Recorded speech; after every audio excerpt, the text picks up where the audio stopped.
भारत में मुगल साम्राज्य का 9वां सम्राट जहांदार शाह हुआ करता था। हमारे इतिहासकारों द्वारा उसे कुशासन का सम्राट भी कहा गया। उसका शासनकाल सन 1712 से लेकर 1713 ईस्वी तक रहा।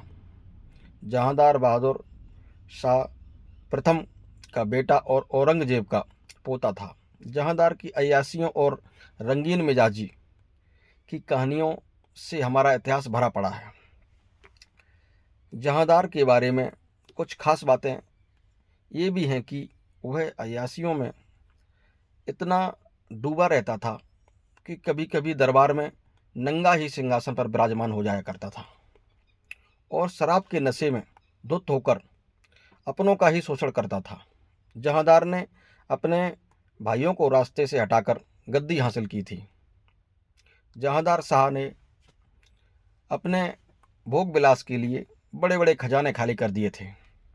उसने अपने दरबार से काबिल, बुद्धिमान और पढ़े लिखे लोगों को निकाल दिया था, जो उसे राज्य के कल्याण की सलाह दिया करते थे। वो अपने भतीजे फर्रुखसियर से युद्ध के दौरान हार गया था, जिसके बाद उसने षड्यंत्र करके अपने भतीजे को मरवा दिया, उसकी हत्या करवा दी।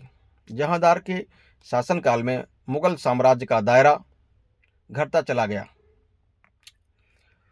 उसके शासनकाल में मुगलों का रुतबा बहुत कम हो गया और दुश्मनों पर मुगलों का प्रभाव भी कम हो गया। जहांदार शाह एक वेश्या के प्रेम जाल में ऐसा फंसा था कि वह उस वेश्या को अपनी बेगम, अपनी पत्नी से ऊपर दर्जा और सम्मान दिया करता था। उस वेश्या का हस्तक्षेप शाही क्रियाकलापों में भी उस समय सर्वाधिक हुआ करता था। हमारा इतिहास अच्छाइयों और बुराइयों से भरा पड़ा है। हमारी पीढ़ी को इतिहास से बहुत कुछ सीखने की आवश्यकता है और हमारे इतिहास को जब हम पढ़ते हैं तो हमें बहुत कुछ सीखने को मिलता है।